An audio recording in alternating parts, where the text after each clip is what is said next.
เจ้าสบายดีคลิปนี้สิพาทุกท่านไปบ้านแกงสว่างเมืองมหาไซแขวงขมวนบ้านแกงสว่างมันขึ้นชื่อเรื่องการปลูกฝังสิพาทุกท่านไปเบิ่ง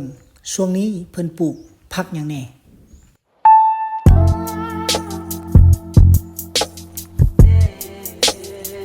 เฮาย่างไปเบิ่งสวนผักนำกันเลย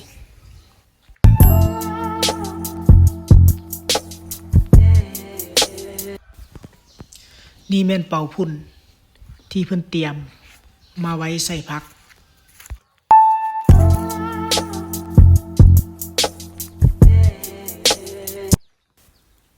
ตอนนี้มาฮอดสวนแล้วเฮาไปเบิ่งนำกันเลยว่าเพิ่นปลูกผักชนิดใดแน่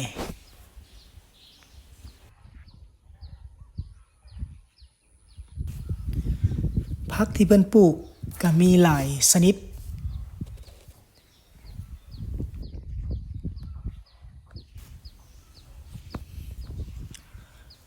ที่ปลูกหลายก็หมู่แม่นผักสลัดที่เราเห็นเป็นหนานยาวๆหลายหนานหลายๆหนานเฮียงกันนี่เนาะเพิ่นจะปลูกหลายก็หมู่เพราะว่าเพิ่นว่าช่วงนี้มันอากาศหนาวเลยเฮ็ดให้ผักนั้นปลูกง่ายแล้วก็บ่มีศัตรูพืชมารบกวนเฮาค่อยๆย่างเลาะเบิ่งไปนำกัน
นี่แม่น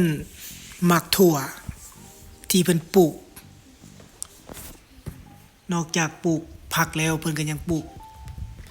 ชนิดอื่นเนาะเช่นหมากถั่วเนาะ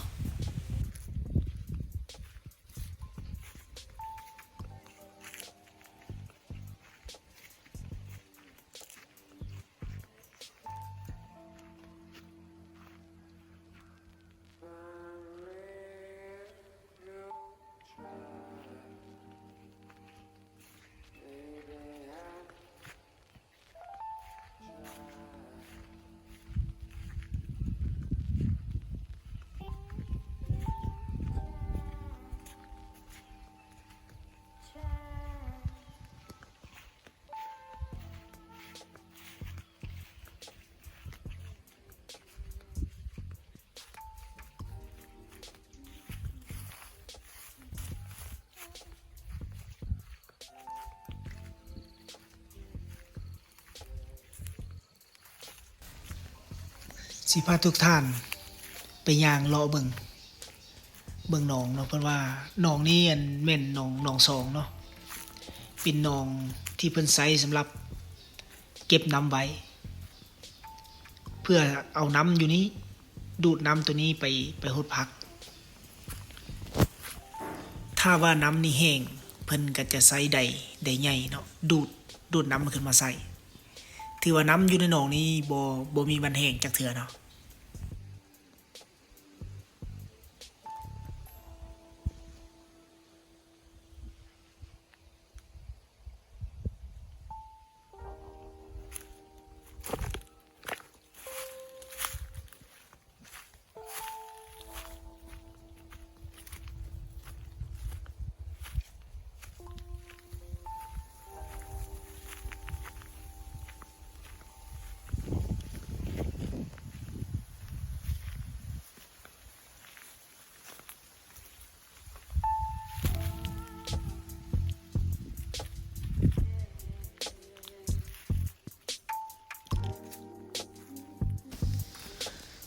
สิพาไปเบิ่งอีกส่วนหนึ่ง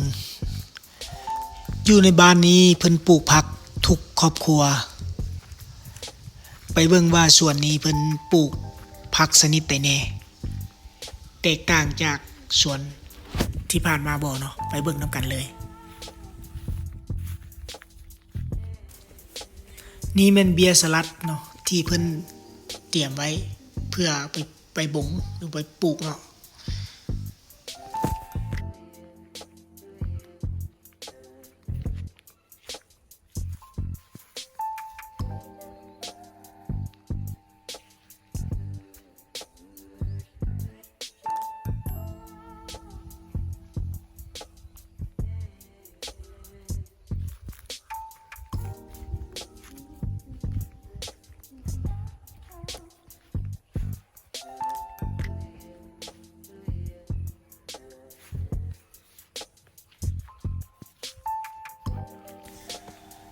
ส่วนนี้จะเห็นเพิ่นปลูกหมาก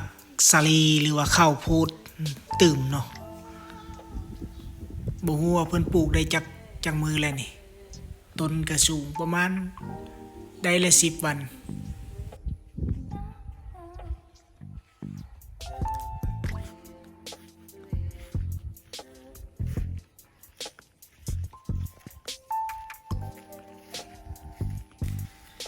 พาย่างเลาะไปเบิ่งหลายๆสวนนำกันว่าสิมีผักชนิดใดอีกเนาะที่เพิ่นปลูก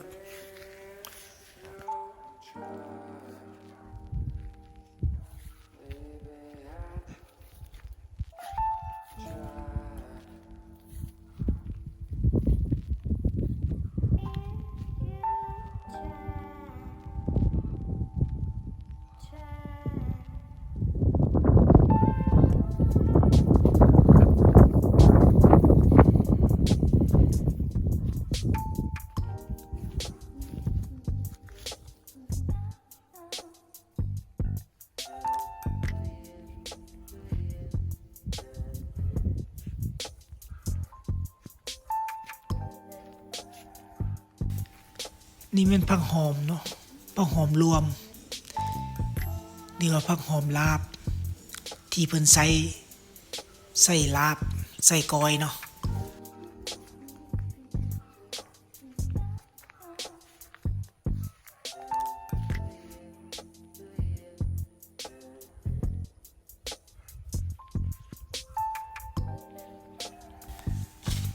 เฮาเบิ่งสวนภาคนี้ก็มีแต่ผักสลัดแต่ว่าผักสลัดนี่ถือว่าหลายเพิ่นปลูกช่วงนี้ถือว่าปลูกหลายเนาะคือเพิ่นว่านั่นแหละเนาะมันปลูกง่ายมันเป็นช่วงอากาศที่ว่าเย็นอากาศหนาวเฮ็ดให้ผักสลัดนี่มันใหญ่ไวสำหรับคลิปนี้แม่นขอจบสำนี้ซะก่อนเอาไว้คลิปหน้าสิพาทุกท่านไปสัมภาษณ์เจ้าของสวนนำกันว่าเพิ่นปลูกอะไรว่าได้เงิน